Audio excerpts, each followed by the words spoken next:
Our film starts with an officer named Earl coming into a convenience store. They have a way too low volume conversation, and after about 5 minutes is the first time anything relevant to the movie is actually said. Basically, this is one of those movies where you question whether you went to the right theater, especially if you show up late, because the film kind of starts off in the middle of stuff happening, and you're like, did I get the right movie time? Because this seems like I missed a lot. Anyway, we find out after the cop goes to the bathroom that the Gecko brothers, Richard and Seth, were hiding with the hostages the whole time.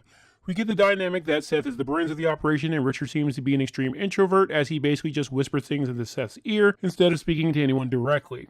They tell the guy behind the counter that he needs to do a better job of acting natural in a pretty funny conversation, as the guy basically was doing a good job. Doesn't matter though, as when the cop comes back from the restroom, Richie shoots him several times point blank, then makes up that he saw the guy mouth "help me." Richard shoots the clerk, but the clerk grabs a gun from a safe and shoots back. They have a shootout, again with the clerk screaming he never tipped the cop off. The shootout ends with the hostages running out, and the Geckos burning the clerk alive with a makeshift Molotov. Let's be real though, had the clerk had any aim, this movie would have been no longer than 10 minutes. The two Gecko brothers walk out of the liquor store arguing while the store is blowing up behind them. As they drive away during the opening credits, we see they have a woman tied up in their trunk. They eventually find a cheap motel where we find out that they're trying to get into Mexico and they're looking to meet some gangsters who will want a cut of what they have to do it. Seth gives their hostage a warning about what needs to happen for her to live, and when he leaves, Richie invites her to watch TV with him. Next, we see a nice family eating at a diner. They're talking about finding a hotel. You find out the father is a pastor who's leaving the congregation as his faith is gone after the death of his wife. We then get more exposition through a news story about the Gecko brothers, including finding out that Richard is a sex offender, followed by Seth coming back to the hotel with food and finding that Richard sexually assaulted and killed the woman. Richard, much like in the liquor store, claimed the woman came on to him. Seth loses it and begins slapping around his little brother for randomly killing people and attacking women, then hugs him. We now have the realization that Seth is only a criminal because he feels he needs to be to get by, and Richie's just insane. Back with the pastor and his family, they arrive at the hotel and almost run over Seth.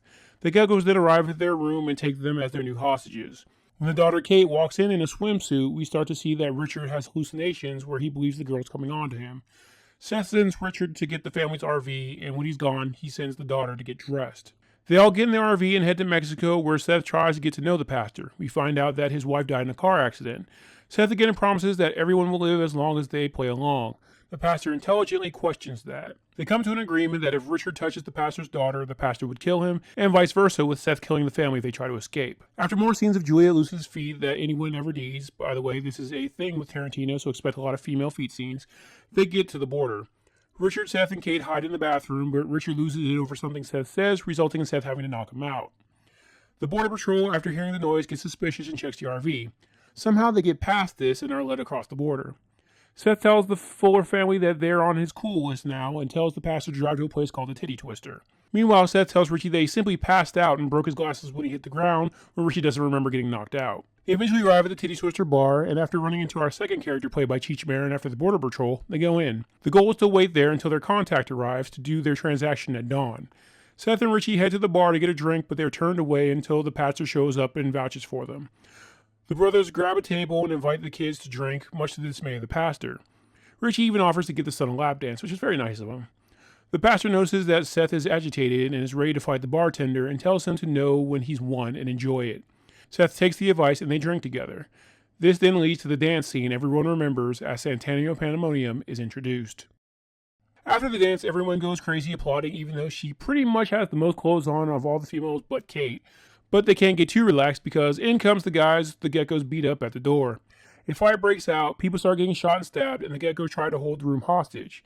They shoot Cheech number 2 multiple times, but in the background we see Santanico losing control at the sight of the blood. She snakes out and attacks Richard. Seth tries to help, but he runs out of bullets. By the time he shoots her, he's too late and Richard dies from bleeding to death. Just then, all the workers at the bar fang out and a mass brawl breaks out between the customers and the strippers and the employees of the bar, who all turn out to be snake-like vampires. We get a bunch of foreshadowing on who our survivors will be as we see some specific patrons going on vampire killing sprees. We also see Kate kill the doorman by putting a cross in his mouth. Santanico then goes after Seth by knocking him down, and then while he's on the ground, telling him he's going to be her dog. Seth instead shoots a chandelier from the wall, which impales her and kills her. After all the other vampires are dead, Seth goes to say his goodbyes to Richie just for him to come back as a very Frankenstein monster-looking vampire. Seth tries to stop everyone from sticking Richie, but he eventually does the right thing and kills him himself with the other survivors holding Richie down. Just as the survivors think they can relax, again they hear blasts from the outside. On top of that, the patrons who were victims begin to come back as vampires, so they decide to stake all the bodies on the ground and burn them. Unfortunately, in this process, Sex Machine, an outlaw with revolvers for a crotch, ends up getting bitten. He tries to hide it, but slowly begins to turn. As the crew try to regroup and plan, Sex Machine fully turns and bites Frost and then the pastor. Frost then throws Sex Machine through a wall and somehow turns immediately, letting all the bats in. The remaining survivors, Seth and the kids, head into a back room. The pastor uses 2 shotguns as a cross and fights his way to the back room with them. The pastor tells them he's going to help them until he turns. They go through all the crates in the back room that were stolen from truckers who came to the bar and MacGyver some weapons together, including squirt guns and condoms full of holy water. Before they go out, the pastor makes his kids promise to take him out when he turns.